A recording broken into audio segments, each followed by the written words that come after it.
So good day everyone, good day students.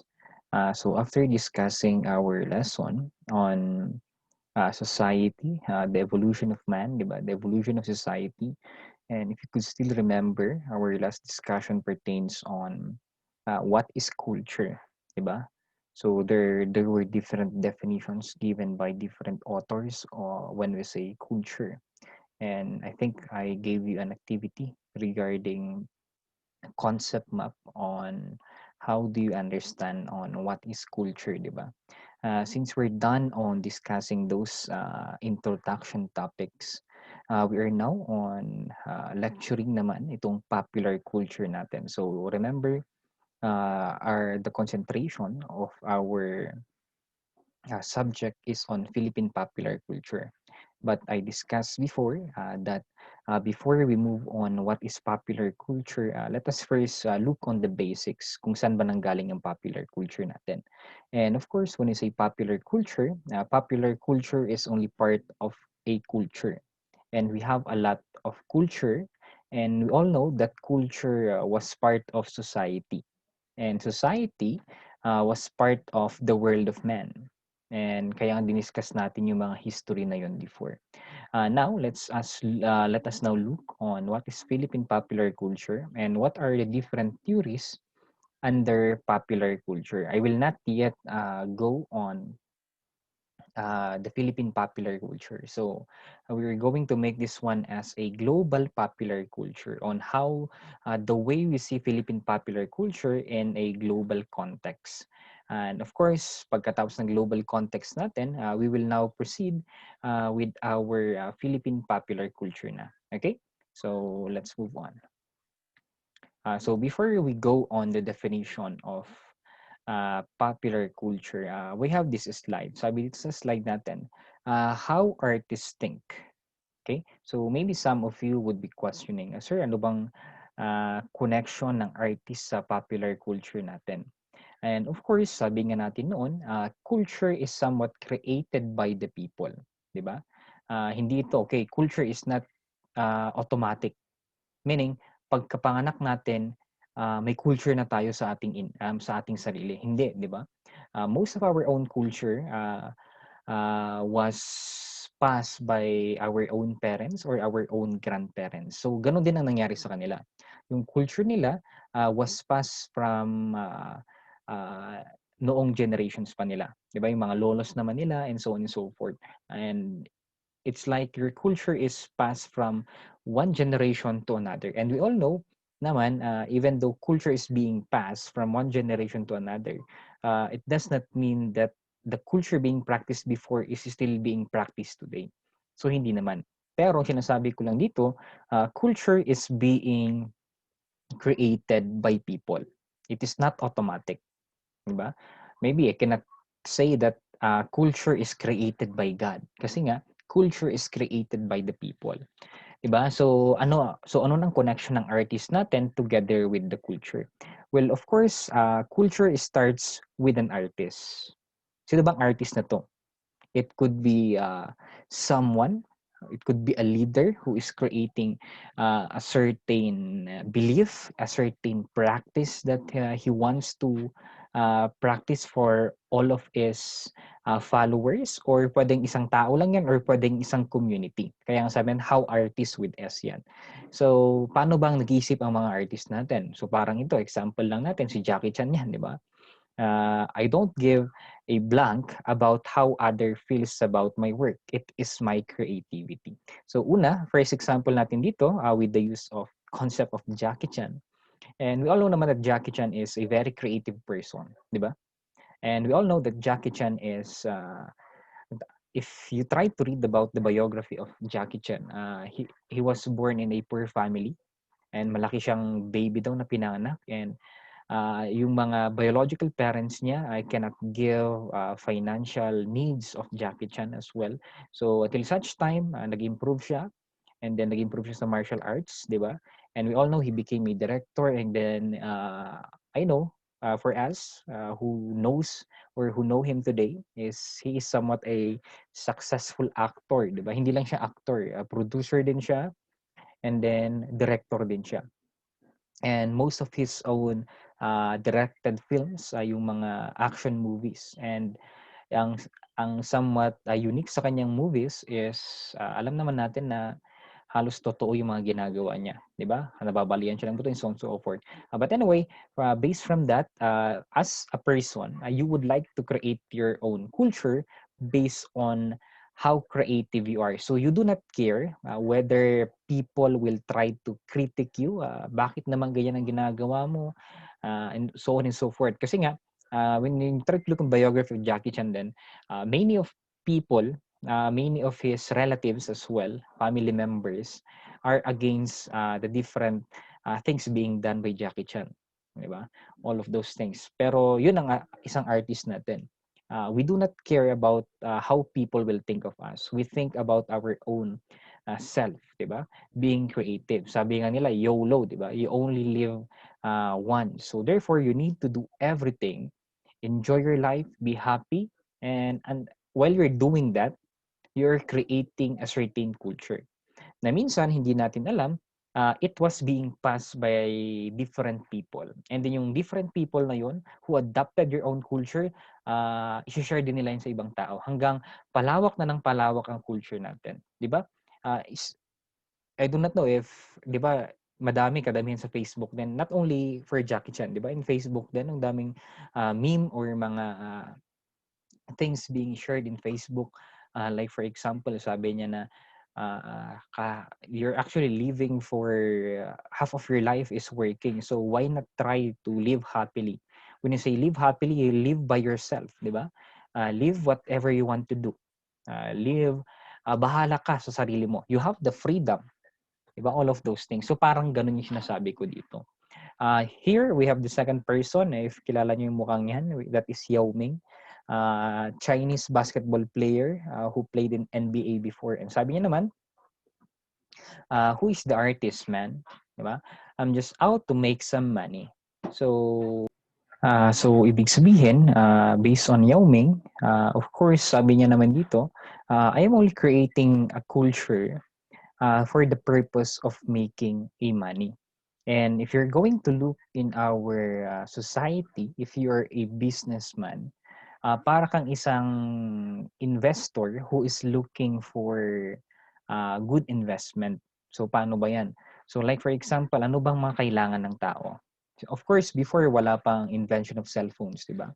And they know or they knew that it is a revolutionary technology wherein people could buy these different products. Like for example, the iPhone alone, di ba? So therefore, they have created the iPhone, of course, for the purpose of profit na rin yan.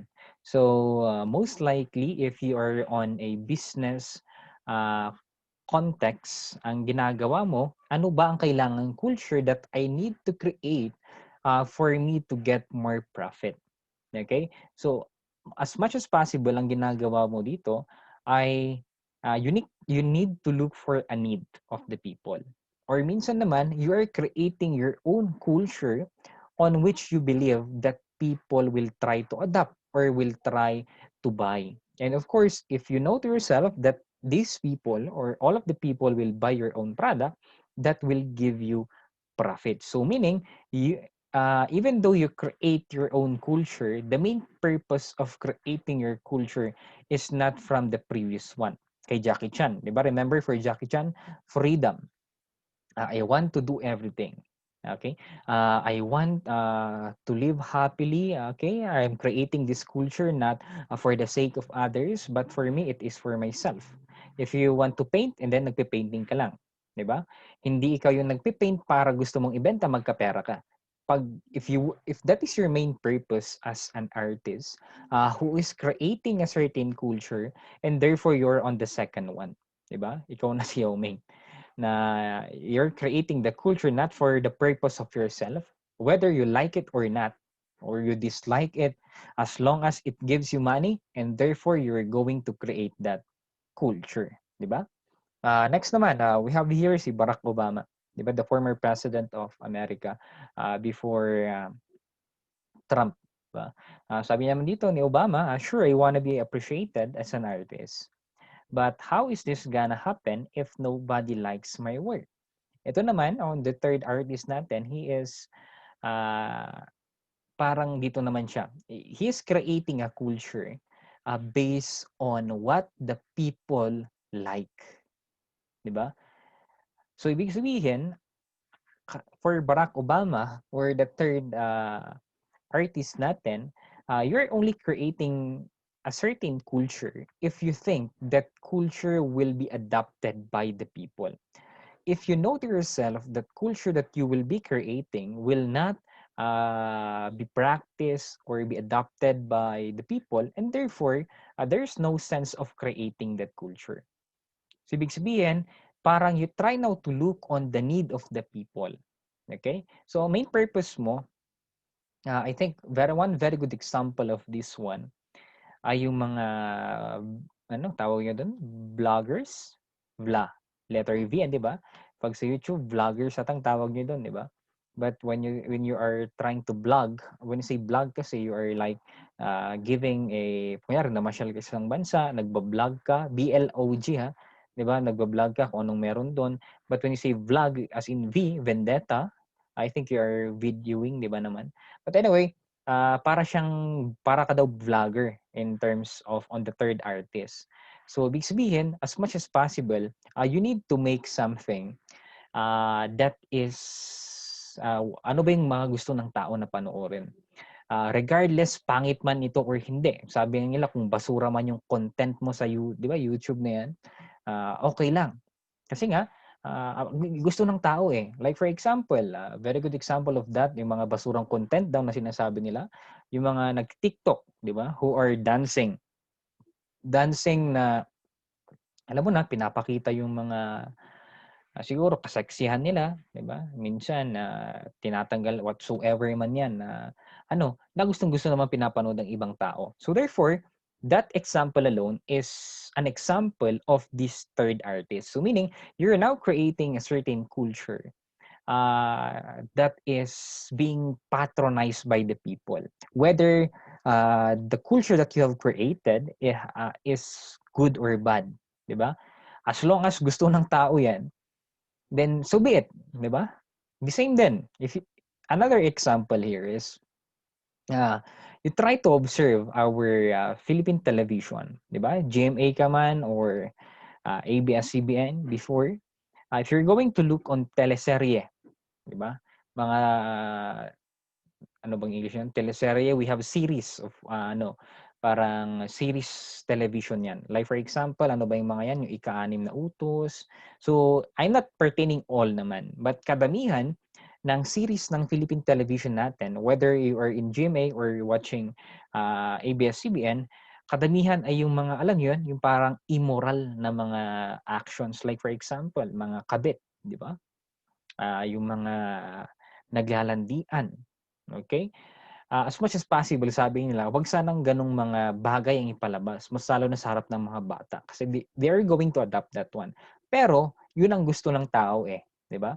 Even though we know to ourselves that it is bad to watch those movies or those acts are bad, pero yun ang gusto ng taong panoorin. So kaya, tinutuloy pa rin nila ang paggawa ng mga series na ganyan or mga movies na ganyan. Kasi nga, yun ang gusto ng tao. Oh, 'di ba? So, parang the same 'yan on the third artist natin. Ngaya lang, pag nadagdagan niya ng profit na naman, pwedeng combination niya ng dalawa on the second and third artist. So, I think baka pinakamabait dito sa atin ay yung first artist natin. Hey, yun talagang artist talaga, 'di ba? There's no influence being given by the money, by the people. Wala lang. I'm just doing whatever I want. If I love painting, then I will paint. I will not paint for someone. I will paint for myself because that is my passion. Diba? I will vlog kasi nga yun ang passion ko. I would like to share anything like a video, but I do not care whether I have money or not. As long as I do what I want, diba? Because that is living happily. You're not being compromised by a certain third object or third material that will try to ease some of your happiness. Parang yung happiness mo ay pera. Kasi nga, well, of course, we have different, naman, di ba, perspective in life. Yung iba, ang happiness nila pera, yung iba, hindi naman. Yung iba, basta masaya lang, okay na, kahit naghihirap, bahala na, di ba? So, yun. those are some examples that I am pertaining in terms of how do we create culture? Kasi nga sabi natin, people created our own culture. But how do they start? We have a lot. So ito lang, sinasabi ko ngayon, are some of the examples on how do we create our culture. And as part of the Philippine popular culture or popular culture itself, kadamihan ng ating kine-create nowadays, as much as possible, mapagpeperahan natin, 'di ba? Hindi naman sa iilan, pero I think kadamihan natin ay yung nasa second artist natin. We try to create a culture that we think it will give us money. Kasi nga, halos lahat na business ngayon, 'di ba? Minsan pa, walang family. Basta kung business is business, all of those things. Dito nga sa atin, 'di ba? Like for example, we are family but in terms of the distribution of lot or yung lupa, 'di ba? Minsan nagkakaaway-away tayo. But anyway, let's move on. Okay, so first, before we move on, let's define muna. Let us learn that culture is dynamic. Okay, the first thing that we need to put in our mind when you say culture is dynamic. Okay, so when you say dynamic, what do we mean by dynamic? Culture is changing from one generation to another. Or kahit hindi lang, di ba? Even in a certain generation, culture could be different. Okay? Minsan paikot-ikot yan. Or minsan naman, nawawala siya and then biglang lilitaw, nawawala, lilitaw na naman. Di ba? Or in other words, iba-iba ang uso sa atin. Okay? Since culture is dynamic, popularity as well is being based from the culture itself. Okay? So, popularity of something does not exist forever. Meaning, kung uso man yan ngayon, hindi yan mag-exist forever. Like for example, for the past few years, sa music natin, I think that was year 2012 bata or 2013. I think in music, di ba, sumikat yung Korean artist named Psy, di ba? Anong kanta niya nun? Gangnam Style, di ba? And I think naging uso yan that was popular for how many months. And I think that was the first YouTube video na nag-garnered ng almost 1 billion ata, 1 billion views. But anyway, those are some popularity. So of course, after a year, wala na, 'di ba? And I think gumawa na naman siya ng ibang kanta niya pero hindi na siya sumikat kagaya nung ginawa niya noon na Gangnam Style. And even our Philippine music here as well, sa mga OPM natin, may mga sumisikat and then biglang nalalaos din. Pero it does not mean that if a certain culture was not anymore popular, will never be popular again. Okay, so please take note of that. Okay, even though there is a one culture that became popular, na laos siya, hindi na ibig sabihin laos na siya forever. There will come a time na minsan uusbong na naman yung culture na yon. It depends on the taste of the people. Kasi yung tao din kasi ang ang gumagawa or nagpapauso ng mga culture na yan. Like for example, ano bang mga example natin? Okay. So gamitin natin mga pictures dito. Diba? Uso noon, when you're trying to watch a movie, it is only a luxury for the rich people. So yan, mga opera. Kasi wala pang TV noon, di ba? When you say opera, it's like a cast. They are acting, they are singing as well. And then yung mga nanonood, para siyang sinihan lang that who could pay for the price could watch. So ang nakakanood lang noon before were yung the rich people. And then after that one, na-invento naman ang television natin. And then yan, we have the Titanic here naman. And then nagkaroon na naman ng series tayo, di ba? Like for example, yung Vampire Diaries natin, if you know about that one. And then we have another culture that was brought back again. Di ba? Kasi nga, uso siya noon. Hindi naman sa uso noon. Some of them know about the different writings of Shakespeare. Now, if you're going to read Shakespeare, alam naman natin that he wrote a lot of languages, and many of those languages are being construed or being adapted now by Merriam-Webster Dictionary. Kasi yung mga words niya, wala noon sa dictionary. Pero as people read about the writings of Shakespeare, so ito pala tong word na to, and then it is now being defined in the Merriam-Webster. Pero hindi naman lahat ng sinasabi ni Shakespeare na wala sa diary natin will become part of the diary. So some lang. And of course, that is another story in terms of language na naman. And then after that one, di ba?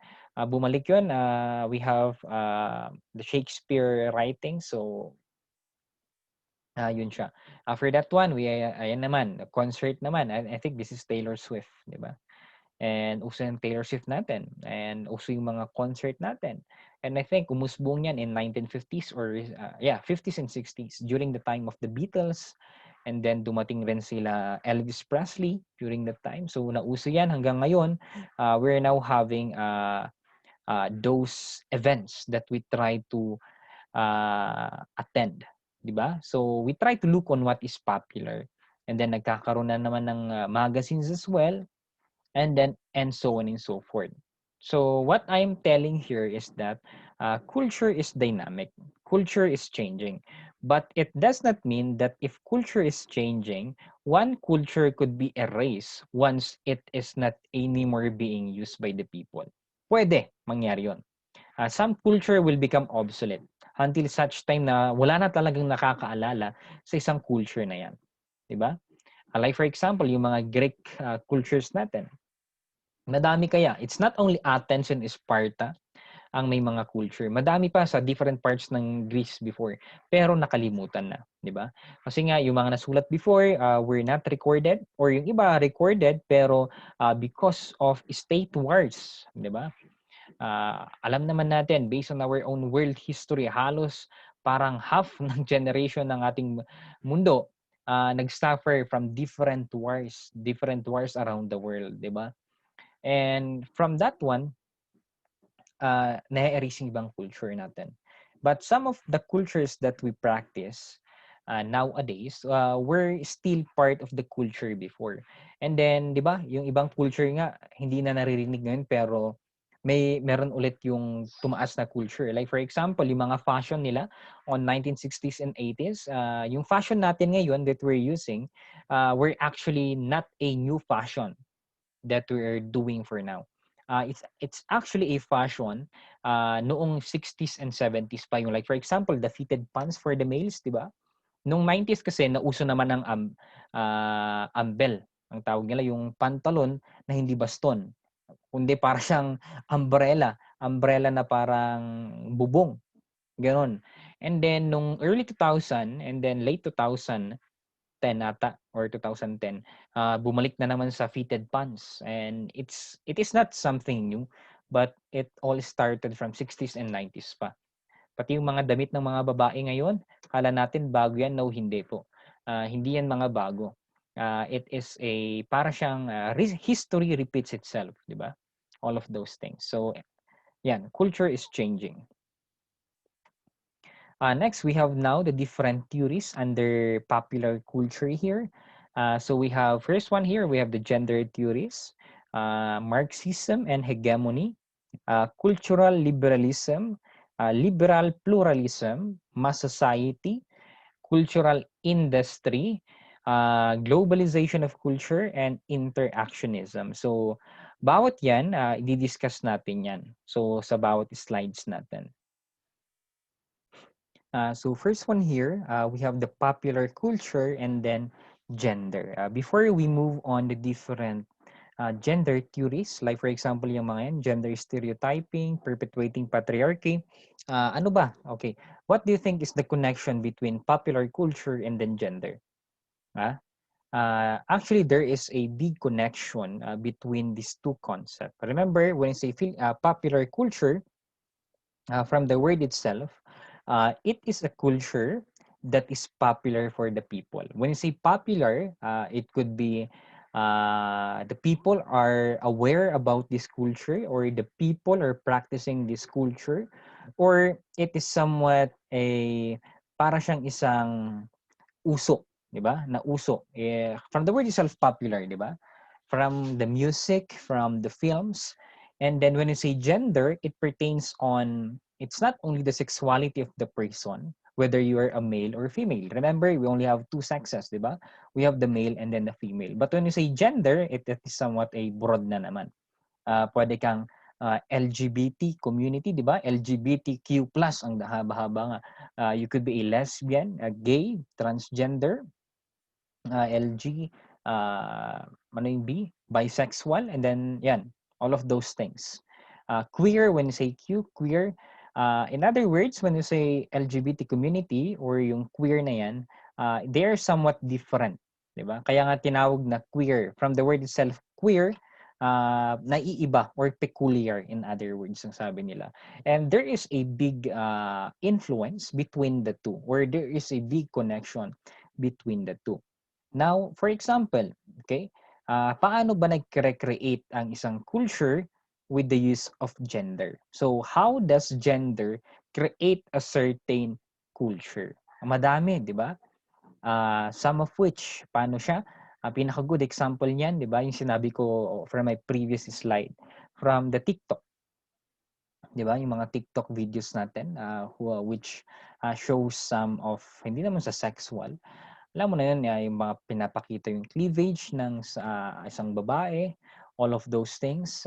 You are dancing for, I do not know what is your purpose for dancing. I'm not giving a, hindi ko naman sinasabi na bawal yun. Diba? But some people are still taking advantage on your hobby. Siguro sabi mo, hobby kong sumayaw, and I like to divulge my body to the people. I don't know, I'm sorry for the word, but yun nga, sabi ko sa kanila, sa tingin ko, some people are taking advantage on your hobby. 'Di ba? Hindi mo naman masasabi lahat ng tao ay matino. But anyway, those are some examples of the connection of gender and popular culture. Mamaya, I'll be giving a lot of examples and movies, pwedeng films yan, pwedeng magazines yan, that will showcase the connection of gender and popular culture on how does gender create a certain culture that may become popular. So under here, we have different things na naman that we need to consider in gender. So first one, we have the gender stereotyping. So ano bang ibig sabihin ng gender stereotypes natin? Ano yung pagkakaiba? 'Di ba? May mga babae, may mga gustong babae, may mga gustong lalaki, 'di ba?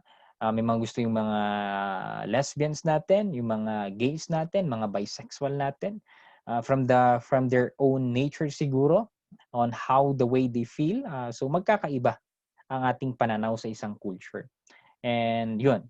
And perpetuating patriarchy, and we all know naman that ever since in the history, we're living in a patriarchal society. Meron naman siguro na minsan dominant yung babae, pero I think almost, hindi naman sa lahat, 'di ba? Kadamihan siguro, majority of our own society is living with patriarchy. When you see patriarchy, it's like the dominance of males, 'di ba? If you are living in a certain family, parang laging mas mataas si father. So kailangan nating sundan lahat ng sabihin ng padre di pamilya. Okay, yung lalaki, 'di ba? In some monarchical societies, bawal maging hari or leader ang isang princess or babae. Kahit pa nga apo yan, kahit pa nga baby pa yan, yun ang karapat-dapat na maging isang leader in terms of monarchy, di ba? And then exploitation of the female body, that is very abundant that we could see. So halos lahat makakakita ka ng female body, not only on magazines, pati sa internet, di ba? It's like open now for everybody. And yun nga, basta 'di ba sabi nila basta porn, laging babae na lang ang pinapakita. So yun yung mga bagay na ating titingnan in terms of gender. Sexual debauchery, when say debauchery, meaning din yan is a bad or immoral. Of course, behavior like, it's like a behavior like sex, drugs, alcohol. So yun yung mga yan, sexual debauchery. Yung mga hindi naman bawal pero talagang masamang gawain in terms of sexual. Yung mga porn, di ba? Some of the drugs, alcohol, or all of those things. And then homophobia. When I say homophobia, it's like a condition, hindi naman sa condition, but depende na yun sa tao kasi. Being a homophobia, you're afraid of homosexuals. So, paano ba yung homophobia? Kunyari, straight ka, lalaki ka, di ba? Or babae ka. Or straight ka na lalaki. And then, alam mo yun, every time na makakita ka ng bakla or tomboy, para kang nandidiri. So, you're being homophobia. Parang ayaw mong makisama sa mga bakla or ayaw mong makisama sa mga tomboy. Or vice versa. If you're a woman naman, and you're afraid or parang naiirita ka na may kasama kang tomboy or bakla, you're being homophobia. Kasi nga, you are, parang ayaw mong magkaroon ng same-sex attraction. Alam mo yung lalaki sa lalaki, kadiri, parang ganun. Babae tawa, yak, kadiri. So, your reaction is being homophobic. Diba? Yun ang homophobia natin. And body image, when you say body image, alam naman natin, pag sexy ka, minsan daw, madami kang followers sa Instagram mo, you're popular for the people. So yun ang mga things that are we going to discuss under popular culture and then gender. Okay? Okay, so first one, we have the gender stereotypes in popular culture. So ano ba ang mga different stereotyping natin? When you say stereotypings kasi, it pertains on classifications. What are the different clusters of gender? So we have a lot, di ba? Ang mga example niyan ay yung mga yan. Saan natin makikita ang mga gender stereotypes natin? May mga kababaihan, may mga kalalakihan, tomboy, bakla, whatsoever man yan. We could actually observe them from the different platforms here. So, pwede silang maging popular in terms of the use of television, di ba? Example yan, we have the Gossip Girl here. It is a American series, di ba? We have films, mga different movies as well that showcase different gender stereotypes. Literature, we have music, toys, animation, di ba? Like for example, we have yung mga Netflix na yan. Okay, culture din yan, di ba? We all know that Netflix is, I think it is now the number one, hindi, ano bang tawag sa Netflix na yan? It's like a, ano siya, para siyang HBO, di ba? Para siyang channel wherein you could watch different series. If you're not a member of Netflix, hindi mo siya mapapanood. All of those things. And then, when you say music naman, it could be rock music, ano pa bang mga different kinds of music natin? We have a mellow music, R&B, yung mga rap, di ba? All of those things. We have, ano pa ba? Mga films, anime. Okay, so like for example, Dragon Ball, Slam Dunk. Di ba? So all of those things are part of gender stereotypes. So itong mga to are the different platforms wherein different gender is being portrayed. Without this platform kasi, medyo mahirap gawin ang isang culture to become popular. Diba? Basta alam na kung hindi ka gagamit ng isang social media. Sa, di ba, tulad ng mga, ano ba yung mga tulfo na umuso noon? Like for example, yung, I do not know if you heard about yung Amom Garud, di ba? It's like parang it is a para itong conflict para siyang love triangle between a couple. I think married couple pa sila, may anak sila. And then si babae daw ata ay may kabit. And then pumunta sila sa isang hotel and wala daw nangyari. And then sinasabi nung asawang lalaki, nasabi niya na ano yun ginawa niyo doon? Wala kayong ginawa, imposible. Alam mo, nag-jackstone kayo, sabi niya, di ba? Sabi naman ng babae, amom garod, di ba? And that meme or that meme that was shared in the internet or in the Facebook, sumikat yun, di ba?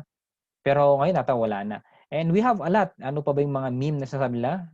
Advance ako mag-isip, paano mo nasabi, all of those things.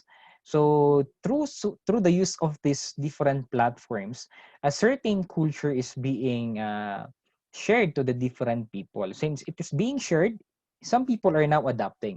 Kaya kung inadapt na to ng tao and some of the people or majority of people now about the culture becomes popular. 'di ba? Kaya tinawag na siya as popular culture na 'yan, 'di ba? Of course, I do not know if naabutan niyo yung mga 'yan. During our time, we were born in 80s and the 90s, 'di ba?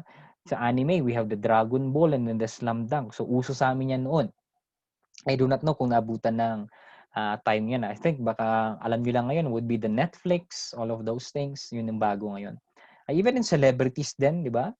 Kaya nga kadamihan ng ating mga advertisement, they're using celebrities because they know that these celebrities are popular. When I say popular, kilala sila ng mga tao. Since kilala sila ng mga tao, if they're using a certain product, in the sense na yun, na parang mapapagamit din tayo ng product na yan. Like for example, ang puti niya, di ba?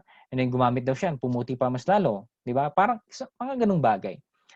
Now, if you try to compare naman dito naman sa Baguio, di ba? If you try to compare the culture of Baguio in some part of the lowland areas, I will not anymore give some specifics about those lowland areas. Pero kadamihan sa ating mga kababayan or sa mga, I'm from Baguio kasi, di ba? If you're going to observe, in terms of celebrity, pag dumating ang isang celebrity dito sa Baguio, that celebrity is like a normal person. Di ba? Whether you are Chris Aquino, ano mga pangalan ng mga artistang sikat, Chris Aquino, Sharon Cuneta, yung mga yan, I do not know, hindi ko ma-memorize lahat ng mga artista rin eh. But when they came here in Baguio City, some of them were amazed, di ba? That in some point, they cannot be recognized by some of the people. Para silang normal na tao lang. And minsan naninibago sila. When they try to go to buy in the Starbucks, di ba? They try to go in the malls, alam mo yun, walang masyadong pumapansin. Siguro kung may papansin man, hindi ko siya masasabing taga-Baguio talaga. 'Di ba? Kasi minsan madami ring taga-baba. Like for example, Pangasinan or La Union, tumakit sa Baguio, hindi nakita ng artista, and then hindi lang maiwasan magpa-picture, 'di ba? But hindi ko naman sinasabi lahat ng mga taga-Baguio or mga Cordillera, from the region of Cordillera, that sabi nila, tanggap naman nila artista ka siguro. Pero, you're still human, di ba? Both of us are eating, we are defecating. So, lahat naman tayo, pare-parehas. Ano ba? What makes you better than me? Na parang, ano yan, ipipraise kita as a person. Unless, siguro isa kang tao na madaming na-achieve sa buhay mo. Diba? But anyway, we have different cultures naman. So, it depends yan based on your own culture. Yan, internet din, di ba? We have the use of the porn sites, okay? Maybe some of you would be baka sensitive. Sir, yung mga sinasabi mo is somewhat parang sensitive naman, sir. No, actually. Uh, it's up to you whether you will become sensitive or not. What I'm only telling here is wala naman akong mali siya sa pagdi-discuss niyan because that is part of our lesson, 'di ba? Gender tayo and we cannot remove gender, we cannot remove sex from gender. And when you say sex, it pertains on the different kinds, okay? That could be good or bad sex. When I say sex, it pertains about on the gender of the person. So, nandiyan na lahat yan. Sexual intercourse, mga porn sites na yan. So, it depends on how the way you treat the lesson. But for me, I'm only doing my part on giving some topics na included sa ating lesson. Okay? So, yan. Mga porn sites na yan, di ba? Deny it or not, siguro kadamihan sa inyo nakapanood na ng isang porn site. Maybe accidentally, kung accidentally yan ha, I do not know. But anyway, uso na yan. Mas lalo sa kabataan ngayon, yung mga ang tawag dyan ay, anong tawag nila doon? No, parang it's like bawal kasi dapat manood or mag-participate ang isang minor de edad or a minor to a certain porn sites. So, ano ba mga popular na porn sites na alam nyo? We have a lot, di ba? I will not anymore give you some those porn sites na yan. Kasi ako rin di ko alam. Di ba? But anyway, based on the things that I'm discussing here in terms of gender stereotypes, we have different gender that being portrayed on the different platforms. It could be social media, advertisement, and so on and so forth. Di ba? Now, here, we have gender stereotypes in films as well. 'Di ba? Paano natin? How do we look for gender stereotypes in the use of the film? Ito, like for example, this one, this movie. I do not know if you watch this movie. The first one, if you are single, you are doomed. Oh, so this movie is about the sleepless in Seattle. So this movie, so ano bang culture ang meron sa movie na to? This is about a romantic story of a couple wherein the wife died, then went to the shuttle, and then this. Okay, ang nangyari dyan from this movie, yung lalaki nabyudo. Okay? So nabyudo yung lalaki pero may anak siya. Namatay yung babae. I think the wife of the guy died with a cancer ata or something illness, 'di ba? And then nung namatay yung babae, nabyudo siya and then wala nang mother yung anak niya. And they move into the shuttle. They move in shuttle in America. And then until such time na merong the son, the child of the guy is somewhat looking for another mom that will replace his mom. Not for the sense that he is looking for a mother, but naawa kasi siya sa father niya. Na laging malungkot ang father niya, and I think it is right naman to love again even though mother died. So yun. So here, coming from that gender, anong movie kaya? Okay, what culture does this movie portray? So ano kaya ang pinoportray ng movie na to? What gender? It pertains about the people, most likely yung mga nabiyudo or yung mga nabiyuda. So this movie gives us a culture that even though maybe your loved one died, it's not the end, 'di ba? You could love again in the sense na sana yung love na makukuha mo, it's not actually the same from before, but as long as you're being loved and you're loving someone and you're being happy. So yan ang movie na yan. And then here we have Marriage is the Ultimate Happiness. So this movie is an Indian movie naman. I forgot the title pero hindi ko mabasa yung title dyan. But this movie is about the importance of family. So the story of this movie is that the woman here has a conservative family. Pero conservative family yung babae na mayaman, 'di ba?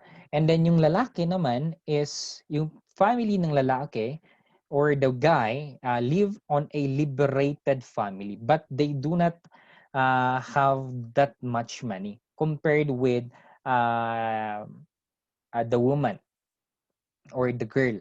So nangyari diyan, they went to London, nagkakilala sila doon, and then nabighani yung babae on ganito pala ang freedom, 'di ba? It's so nice to live in freedom, 'di ba? I can do whatever what I want, all of those things. And of course, what happened during the time when they went back to India with this guy and then this woman, they are talking to each other. But the family of the woman, or yes, the family of the woman, is against the relationship between the two. Now, if you're going to watch this movie, medyo maganda siya in terms of romance, di ba? Yung mga ganyang mga, alam niyo na, yung mga ganyang mga panood. So, here from this movie, it portrays naman different from the other one. Kasi yung first one natin, it pertains for yung mga broken-hearted na nawalan ng mga mahal sa buhay. Dito naman sa pangalawa, it pertains naman on how the way we fight for our own love. It pertains about the family, di ba? How about for the conservative family? Paano ba ang we have a liberated family? Paano kaya sila mag-clash? And so on and so forth, di ba? So that is another form of culture being portrayed in films as well. Okay, so the alpha male naman, it pertains about Mr. Jones and Mr. Smith. 'Di ba? Sila naman yung ano bang title ng movie na 'to? Nakalimutan yung title ng movie na 'to eh. Basta, here from this movie, the black kalimutan ko. But anyway, from this movie, it showcases on how good are men in terms of completing a mission. It is a comedy movie naman, pero alaman natin, comedy movie siya wherein these two guys are designed to create or to achieve certain mission. Or in other words, ang pinoportray ng movie na to, ang culture na pinoportray niya is it showcase on how good are men. 'Di ba? And yan, we have naman the myth or the weaker sex. Okay, if you watch this movie, and I think this is Korean ata or Chinese. But anyway, from that one, this movie is, ano ba, ang movie na to, it portrays on the submissiveness of women. Okay? Actually, Jack, the story of this movie is that Jack, the guy, ang pangalan niya Jack, he was a archaeologist and he was reincarnated to find the princess who is waiting for him. So meaning, ang story kasi ng The Myth na to, yung guy natin was reincarnated. Okay? So he is now searching. So nangyari na daw yung history before. Namatay siya on that history before, and then na-reincarnate siya. When you say reincarnated, you're reborn with another body or whatever man yan, and then habang naguhukay siya, parang naaalala niya ang mga nangyari nung siya pa ay nabubuhay noon. Okay, but anyway, this movie pertains on submissiveness of women or patriarchal. Meaning, yung mga kababaihan natin dito, parang they are automatic that they serve as a haligi sa tahanan lang talaga. Diba? They need to be in the house. They need to do the household chores. They need to take care of the kids. And for yung mga livelihood naman, for wars, soldiers natin, politicians natin, the farmers natin who are working in the farm ay yung mga kalalakihan. And nasusunod lagi ay yung mga guys natin over the decision of women. So those are the different examples of films that are portraying gender stereotypes. And some of these movies, or alam ko nga naging popular lahat ng movies na to eh, ayun, Men in Black palang title noon, alala ko na. So, Men in Black. But anyway, all of these movies are somewhat became popular. Maybe some of you did not try to watch pa because mga old movies na to.